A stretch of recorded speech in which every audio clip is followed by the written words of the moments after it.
Okay, let's try this again. Good morning.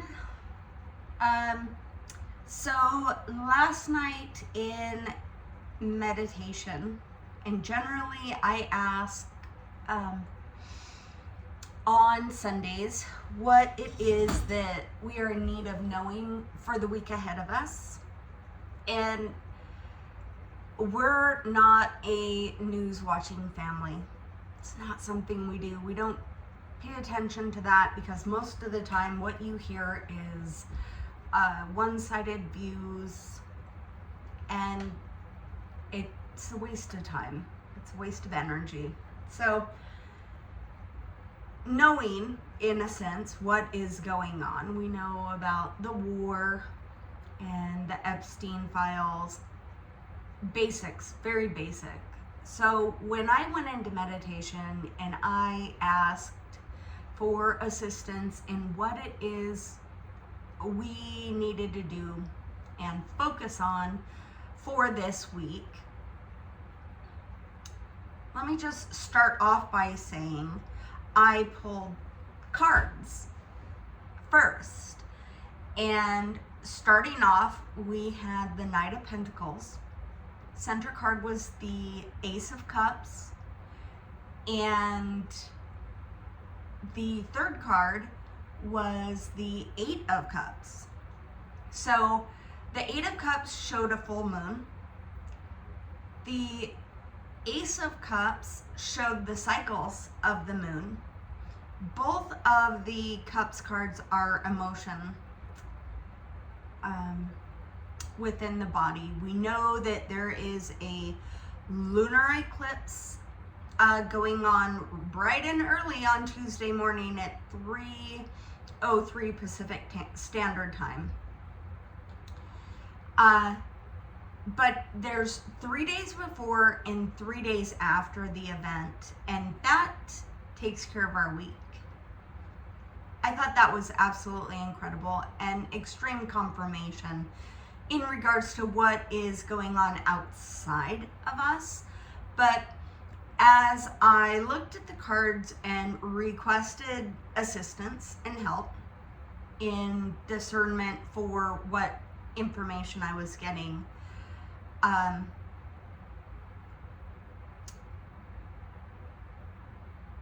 I was informed that everyone is looking for your attention. Everyone is looking for your attention. Why is that? Because where attention goes, energy flows. So the best thing that we can do right now, and what I told my son was, between the Clintons going on trial for the Epstein thing and the war, everyone's wanting your attention, and frankly, I will rather sit in my house and be in peace and love and talk to Jesus instead of give my attention to anything outside of my little area. So that was a major statement that my team told me, was that the world is looking for your attention, and it is very, very important for us to hold our ground in love and peace. Stay grounded within the earth, meaning,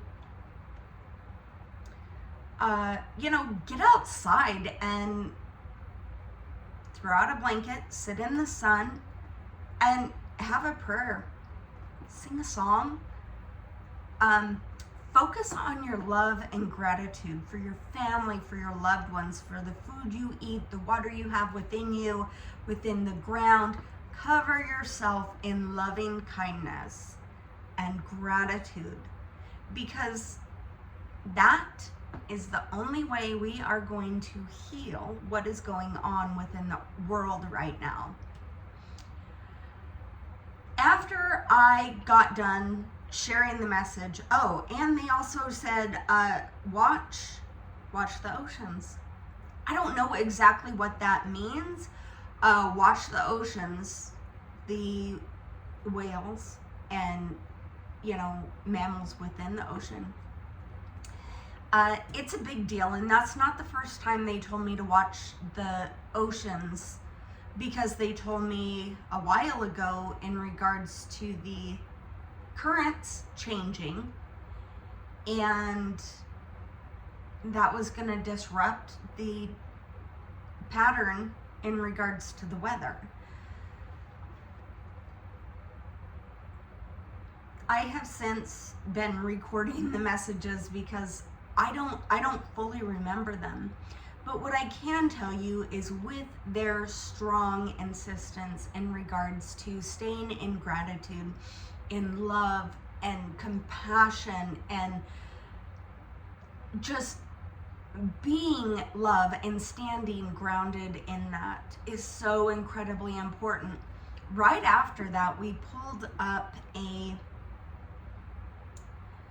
YouTube video that Greg Braden had done. He was traveling in Milan, Italy, and the heading on that is the Book of Thomas.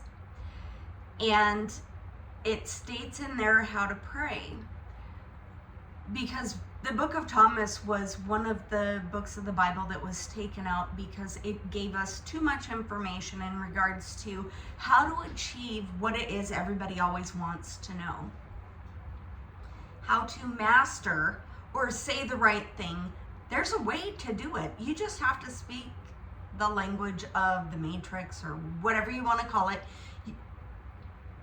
You have to speak that language. But he mentioned these studies that went on in regards to meditating for peace, and how many people in an area need to meditate on peace for it to have an effect.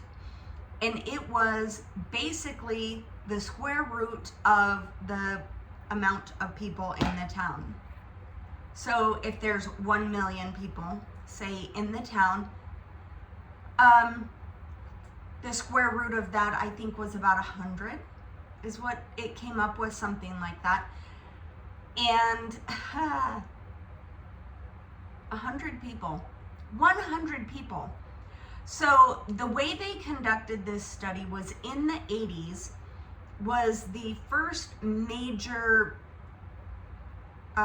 Israeli-Iran war. And I could be saying it wrong. Like I said, I'm not a war person. I don't know.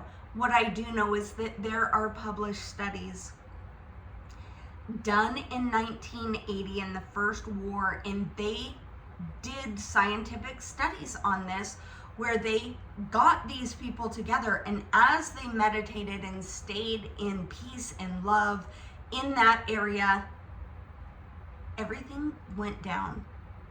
Everything went down. And it's all connected in the heart coherence, in the fact that when we all are on the same page, focusing on love and peace and gratitude within that area, it doesn't have any other option but to grow, because our heart coherence within our system, and God, please help me say this right, radiates out and connects to people that we're close with. And as that happens, it changes the field. It changes that person. That person changes the next person. Do you see the ripple effect that has? Is so incredibly powerful. And it was such confirmation in regards to what I was told. Stay in peace. Stay grounded in peace and love.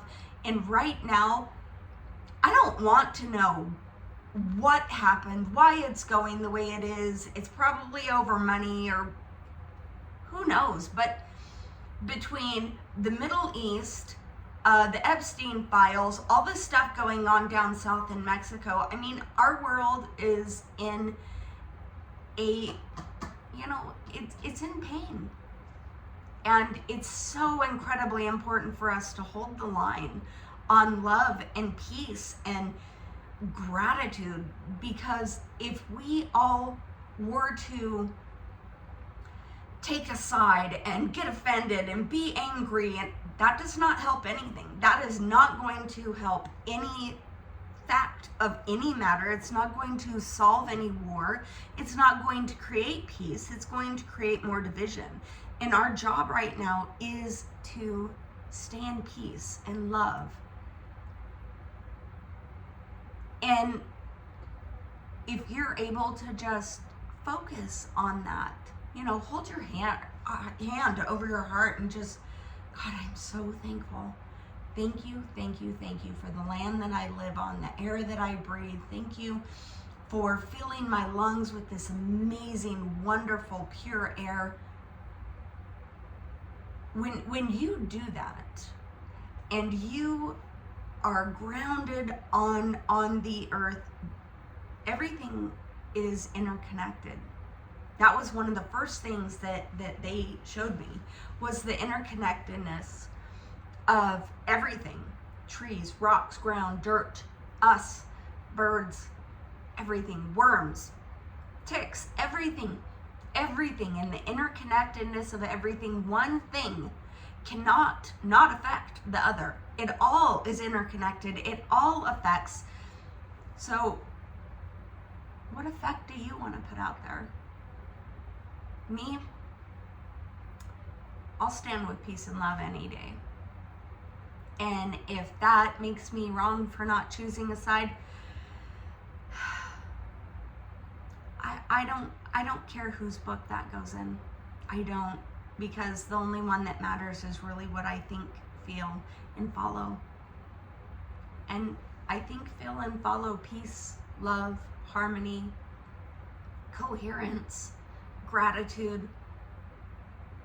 And that's what I'm gonna promote this week. So incredibly important to stay within that and to continue doing that. Right now, the world, our planet itself, is going through massive changes. I don't know if anybody pays attention to the earthquakes that go on. Oh, I just seen a little ground squirrel. The changes that go on and the earthquakes that go on the global scale. But the Ring of Fire is on fire, and everything is happening just the way it's supposed to be. But if we can stay in love and compassion and gratitude and kindness and just focus on that, that is how we help. You say, I don't think I make a difference. Well, I am telling you, you want to make a difference? This is the best way to do it. And the funniest and most amazing, awesome part about it is that scientists did this study back in 1980s. Why in the world would they not let that information out? Why? It's bloody important. People need to realize the effect that they have. I mean, I remember hearing the effect that you have on things, just even in thoughts, when you're looking at plants. And I talk to my plants. I do. I talk to my plants. And I actually took on naming my plants that are having the hardest time after people that don't seem to particularly care for me. And I do my best to give them the amount of love that person actually needs in the world. And I may be foolish and I may be fooling myself, but I believe that helps. I believe that helps. Because when you direct energy and love, compassion, and care towards anything that isn't for you, just watch how it changes. Watch how it changes. Anyway, I hope you have a great day today. I hope you are able to find peace and love and harmony in this world. If nobody's told you today, you're important, and I love you. Have a great day.